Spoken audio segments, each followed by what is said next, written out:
राधे राधे। मुंशी प्रेमचंद। आप कहानी सुने मंदिर।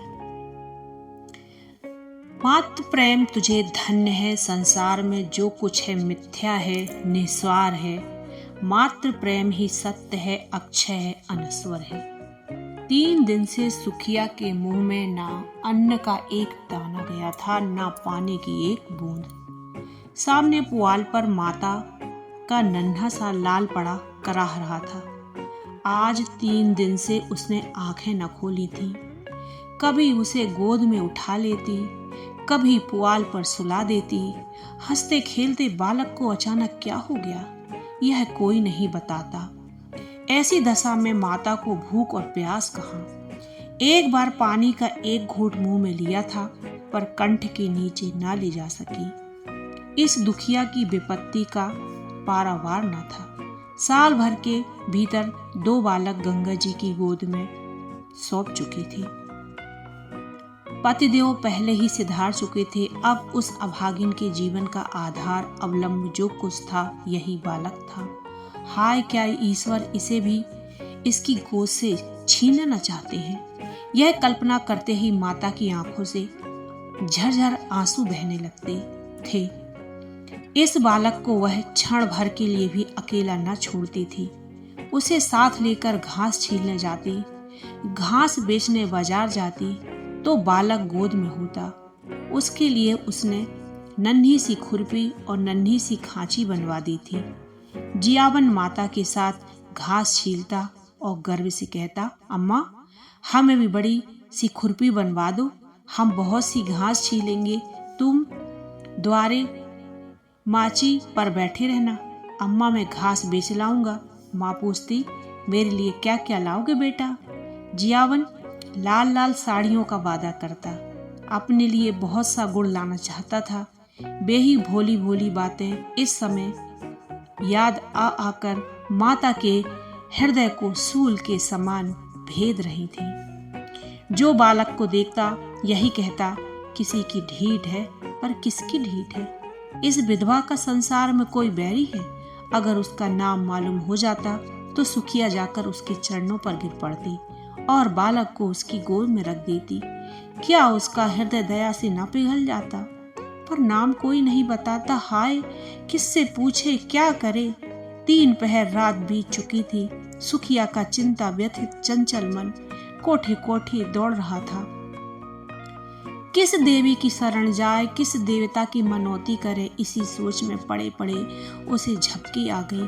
क्या देखती है कि उसका स्वामी आकर उसके बालक के सिरहाने खड़ा हो जाता है और बालक के सिर पर हाथ फेर कर कहता है, रो मत सुखिया, तेरा बालक अच्छा हो जाएगा।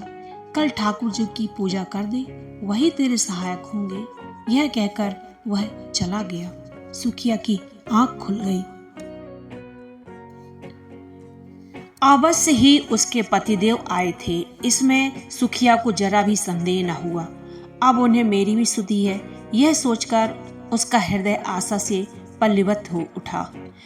पति के प्रति श्रद्धा और प्रेम से उसकी आंखें सजग हो गई। उसने बालक को गोद में उठा लिया और आकाश की ओर ताकती हुई बोली, भगवान, मेरा बालक अच्छा हो जाए तो मैं तुम्हारी पूजा करूंगी। अनाथ विधवा पर दया करो। उसी समय जियावन की आंखें खुल गईं। उसने पानी मांगा। माता ने दौड़कर कटोरे में पानी लिया और बच्चे को पिला दिया। जियावन ने पानी पीकर कहा, अम्मा, रात है कि दिन? सुखिया, अभी तो रात है। बेटा, तुम्हारा जी कैसा है? जियावन, अच्छा है अम्मा, अब मैं अच्छा हो गया। सुखिया, तुम्हारे मुंह में घी शक्कर बेटा, भगवान करे तुम जल्दी अच्छे हो जाओ। कुछ खाने को जी चाहता है? जियावन, हाँ अम्मा, थोड़ा सा गुड़ दे दो। सुखिया, गुड़ मत खाओ, अब गुण करेगा। कहो तो खिचड़ी बना दूं? जियावन, नहीं मेरी अम्मा, जरा सा गुड़ दे दो, तेरे पैरों पड़ूं। माता इस आग्रह को न टाल सकी। उसने थोड़ा सा गुड़ निकालकर जियावन के हाथ में रख दिया और हांडी का ढक्कन लगाने जा रही थी कि किसी ने बाहर से आवाज दी। हांडी वहीं छोड़कर वह किवाड़ खोलने चली गई। जियावन ने मुंह में 2 गुड़ की 2 पिंडियां निकाल ली और जल्दी जल्दी चट कर गया।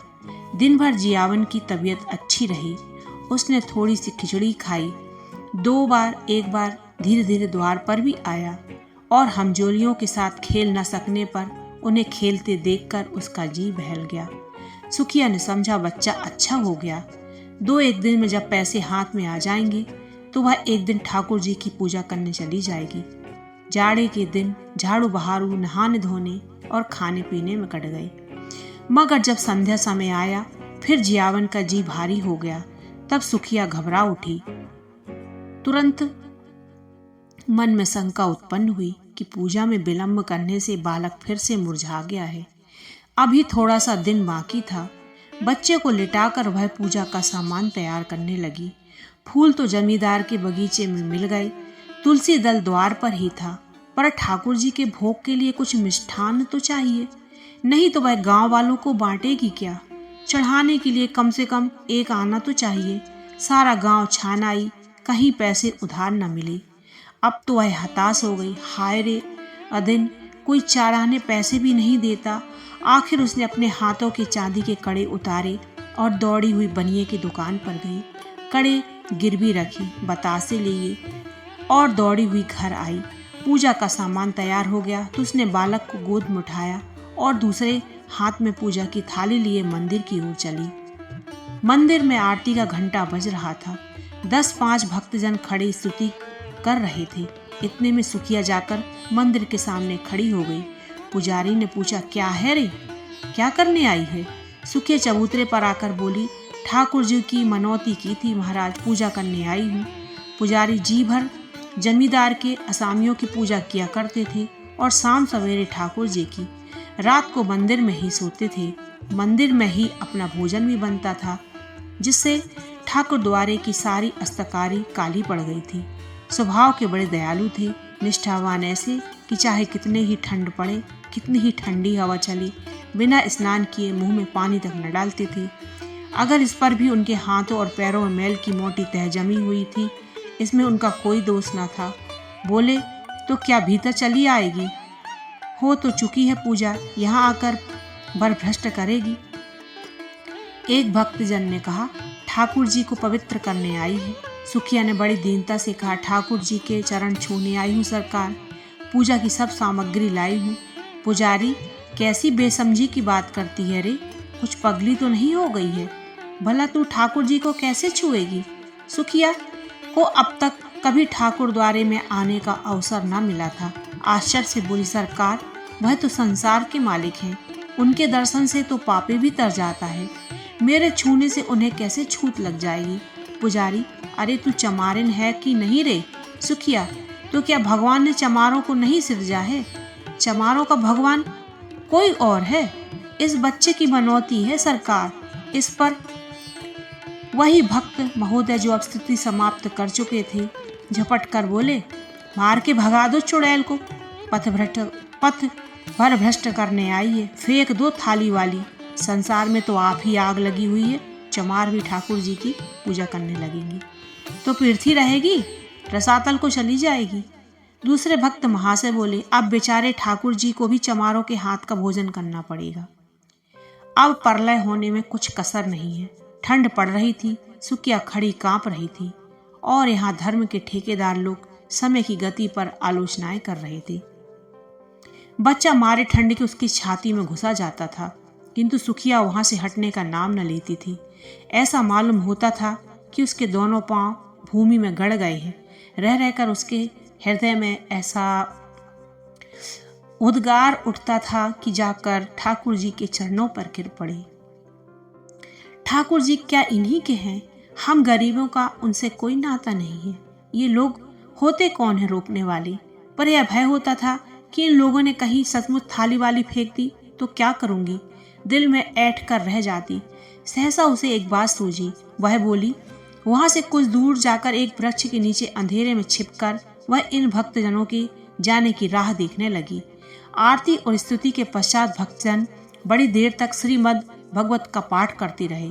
उधर पुजारी जी ने चूल्हा जलाया और खाना पकाने लगे। चूल्हे के सामने बैठे हुए हूँ हूँ करते जाते थे और बीच बीच में टिप्पणियां भी करते जाते थे। 10 बजे रात तक कथा वार्ता होती रही और सुखिया वृक्ष के नीचे ध्यानावस्था में खड़ी रही। सारे भक्त लोगों ने एक एक करके घर की राह ली। पुजारी जी अकेले रह गए। अब सुखिया आकर मंदिर के बरामदे के सामने खड़ी हो गई, जहां पुजारी जी आसन जमाए बदलोई का क्षुधा भर तक मधुर संगीत सुनने में मग्न थे। पुजारी जी ने आहट पाकर गर्दन उठाई तो सुखिया को खड़ी देखा। चिढ़कर बोले, क्यों रे, तू अभी तक खड़ी है? सुखिया ने थाली जमीन पर रख दी और एक हाथ फैलाकर भिक्षा प्रार्थना करती हुई बोली, महाराज जी, मैं अभागिनी हूँ, यही बालक मेरे जीवन का अलम है, मुझ पर दया करो। 3 दिन से इसने सिर नहीं उठाया, तुम्हें बड़ा जस होगा। महाराज, यह कहते कहते सुखिया रोने लगी। पुजारी जी दयालु तो थे, पर चमारिन को ठाकुर जी के समीप जाने देने का अश्रुतपूर्वक घोर पातक वह कैसे कर सकते थे।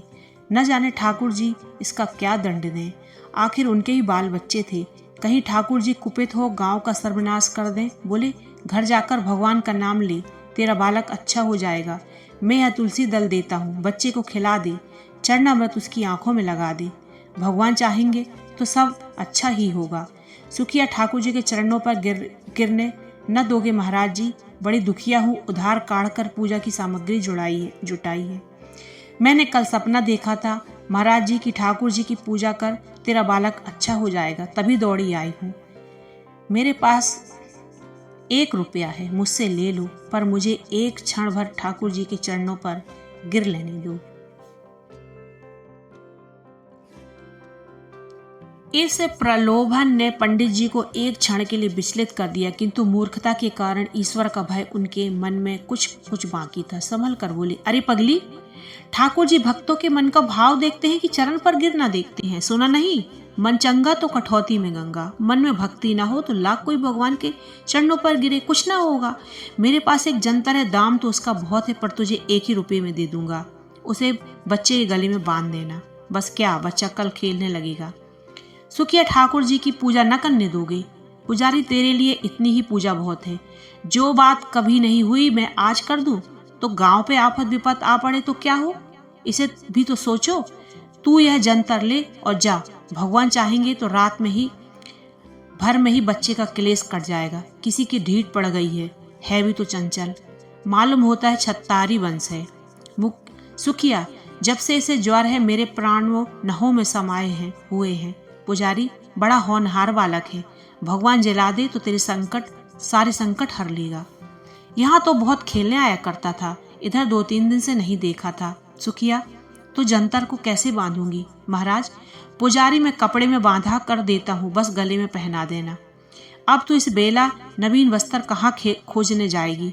सुखिया ने 2 रुपये पर कड़े गिरवे रखे थे, एक पहले ही बन चुका था, दूसरा पुजारी जी को भेंट किया और जंतर लेकर मन को समझाती हुई घर लौट आई। सुखिया ने घर पहुंचकर बालक के गले में जंतर बांध दिया, पर ज्यों-ज्यों रात गुजरती थी उसका ज्वर भी बढ़ता जाता था। यहाँ तक कि 3 बजते बजते उसके हाथ पांव शीतल होने लगी। तब वह घबरा उठी और सोचने लगी, हाय, मैं व्यर्थ ही संकोच में पड़ी रही, बिना ठाकुर जी के दर्शन किए चली आई। अगर मैं अंदर चली जाती और भगवान के चरणों पर गिर पड़ती तो मेरा कोई क्या कर लेता। यही न होता कि लोग मुझे धक्के देकर निकाल देते, शायद मारते भी, पर मेरा मनोरथ तो पूरा हो जाता। यदि मैं ठाकुर जी के चरणों को अपने आंसुओं से भिगो देती और बच्चे को उनके चरणों पर सुला देती तो क्या उन्हें दया ना आती? वह तो दयामय भगवान है, तीनों की रक्षा करते हैं, क्या मुझ पर दया न करते? यह सोचकर सुखिया का मन अधीर हो उठा। नहीं, वह विलंब करने का समय ना था, वह अवश्य जाएगी और ठाकुर जी के चरणों पर गिरकर रोएगी। उस अबला के आशंकित हृदय का अब इसके सिवा और कोई आसरा न था।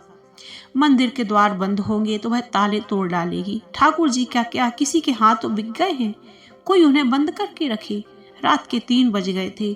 सुखिया ने बालक को कंबल से ढांपकर गोद में उठाया, एक हाथ में थाली उठाई और मंदिर की ओर चली। घर से बाहर निकलते ही शीतल वायु के झोंके ने उसका कलेजा कांपने लगा। शीत से पांव शिथिल हुए जाते थे। उस पर चारों ओर अंधकार छाया हुआ था। रास्ता 2 फर्लांग से कम न था। पगडंडी वृक्षों के नीचे नीचे गई थी। कुछ दूर दाहिनी और एक पोखरा था।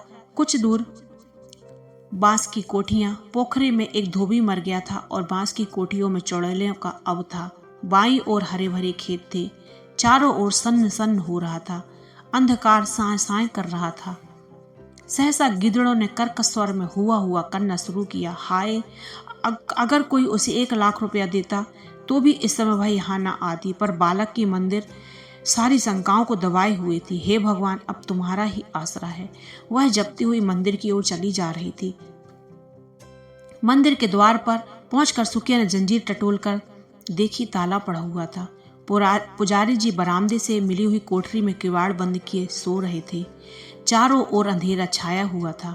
सुखिया चबूतरे के नीचे से एक ईंट उठा लाई और जोर जोर से ताले पर पटकने लगी। उसके हाथों में न जाने इतनी शक्ति कहाँ से आ गई थी कि 2 ही 3 चोटों में ताला और ईंट दोनों ही टूटकर चौखट पर गिर पड़ी। सुखिया ने द्वार खोल दिया और अंदर जाना ही चाहती थी कि पुजारी किवाड़ खोलकर हड़बड़ाए हुए बाहर निकल आए और चोर चोर का कुल मचाते गांव की ओर दौड़े। जाड़ों में प्रायः पहर रात में ही लोगों की नींद खुल जाती है और यह शोर सुनकर कई आदमी इधर उधर से लालटेन लिए हुए निकल पड़े और पूछने लगे, कहाँ है, किधर गया? पुजारी, मंदिर का द्वार खुला पड़ा है, मैंने खटखट की आवाज सुनी। सहसा सुखिया बरामदे से निकलकर चबूतरे पर आई और बोली, चोर नहीं हूँ, मैं ठाकुर जी की पूजा करने आई थी। अभी अंदर गई ही भी नहीं है, मार हल्ला मचा दिया। पुजारी ने कहा, अब अनर्थ हो गया। सुखिया मंदिर में जाकर ठाकुर जी को भ्रष्ट कराई। फिर क्या था, कई आदमी झल्लाए हुए लपके और सुखिया पर लात और घूसों की मार पड़ने लगी। सुखिया एक हाथ से बच्चों की पकड़ी हुई थी और दूसरे हाथ से उसकी रक्षा कर रही थी।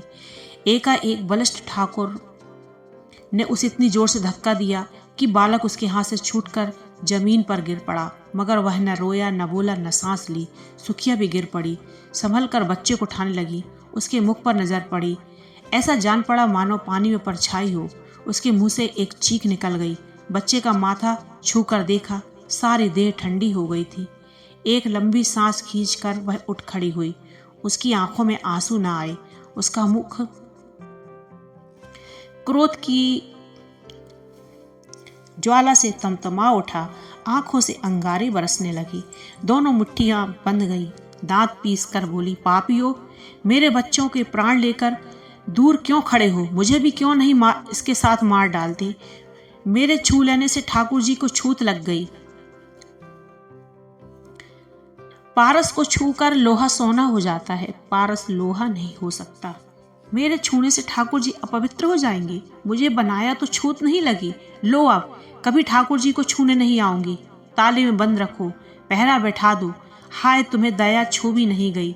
तुम इतने कठोर हो, बाल बच्चे वाले होकर भी तुम्हें एक अभागिन माता पर दया न आई, जिस पर धर्म के ठेकेदार बनते हो। तुम सबके सब हत्यारे हो, निपट हत्यारे हो। डरो मत, मैं थाना पुलिस नहीं जाऊंगी। मेरा न्याय भगवान करेंगे। अब उन्हीं के दरबार में फरियाद करूंगी। किसी ने की चू तक न की, कोई मिनमिनाया तक नहीं। पाषाण मूर्तियों की भांति सबके सब से झुकाए खड़े रहे। इतने ही देर में सारा गांव जमा हो गया। सुखिया ने एक बार फिर बालक के मुंह की ओर देखा। मुख से निकला, हाय मेरे लाल। फिर वह मूर्छित होकर गिर पड़ी। प्राण निकल गए। बच्चे के लिए प्राण दिए माता, तू धन्य है।